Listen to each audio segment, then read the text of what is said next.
Mba ho kalitao tsara sy amaly ny fenitra takiny tsena iraisam-pirenena ny lavanila eto Madagasikara izay nahitana fiakarana tato ho ato dia misy ny daty voatondro io tazana izany ary miovaova isaky ny faritra. Noho izany dia nampanarahina ny teknika mpambolena ny daty fiotazana izany lavanila izany. Ny daty anokafana ny tsenana lavanio dia ny fiaraha-fanjakana. Zany dia rehefa nanao ny fanadihadiana rehetra ny fanjakana ary jery ny toromarika avy any amin'ny kirofo amin'ny alalan'ny fanaraha-maso any floraison. Tamin'ny fotoana floraison dia namoaka ny atao hoe daty tsara indrindra ara-teknika anokafana ny tsenan'ny lavanio. Izany daty tsara ara-teknika izany dia mba hitandrovana ny kalitaon'ny vokatra lavanio eto Madagasikara izay tena zava-dehibe tokoa amin'ny firenentsika hitazomantsika an'izay kalitao ambony dia ambony lavanio izay. Ka io daty ara-teknika isokafan'ny tsenana lavanio io dia raha ampatsahivina dia 9 volana aorianan'ny pic de floraison ary ny floraison moa zany ny fanaraha-mason'ny floraison dia ny kirofo sy ny teknisiana rehetra ny toerana dia manara-maso an'io isan'andro amin'ny fotoana isiny zany floraison zany dia avy eo mamoaka an'ilay daty isika hoe amin'ity zany daty tsara indrindra anokafana an'izay tsenan'ny lavanio izay. Zava-dehibe ny anajantsika n'io daty io satria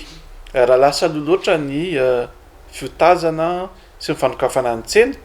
dia izy fiatraikan'izay amin'ny kalitao an'ilay lavanio satria mbola betsaka ny lavanio izay tsy matoy araka ny tokony ho izy no mety ho tafatsofoka eo anatin'ny tsena ka apidina ny kalitao an'ny tsena zany. Fa efa misy ihany koa fepetra raisin'ny fanjakana hoe ho an'ny mpamboly izay mamokatra lavanio dia zany akory tsy misakana ny ahafahana mioty lavanio izay efa matoy mialohan'io daty io fa misy fepetra kosany tsy maintsy raisina eny anivon'ny fokontany miaraka amin'ny commune mba hitandrovana ny kalitao sy hitandrovana ihany koa ny fandripahalemana any amin'ireny toerana famokarana lavanio reny. Azo atao no mitango azy fa ampahafantarina ny teknisiana sy ny tompony andraikitra ny toerana zany mba ahafahana mametraka an'izay fandripahalemana sy filaminana zay ihany koa sy hitandrovana an'izay kalitao ny lavanio zay. Ny mitango dia azo atao fa ny mivarotra sy mifamarotra dia tsy azo atao satria tsy maintsy ajaitsika izay fepetra zay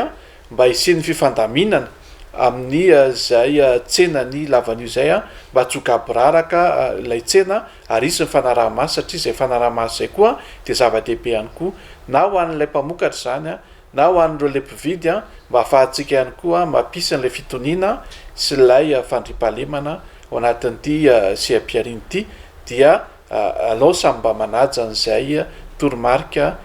apetraka isaky ny commune isaky ny faritra izay mamokatra lavanio izay tsika mba ametrahantsika tsara an'izay filaminana sy fandrindrana an'izay tsenan'ny lavanio izay. Iemotra hatramin'ny faran'ny volana Jiona ny fiafaran'ny fanondranana lavanila ary hoentitra ny fanaraha-maso mandritry ny fotoana voatondro ho fiotazana amin'ity taona 2024 ity mba hialana amin'ny fanararaotana amin'ity sehampiarina ity.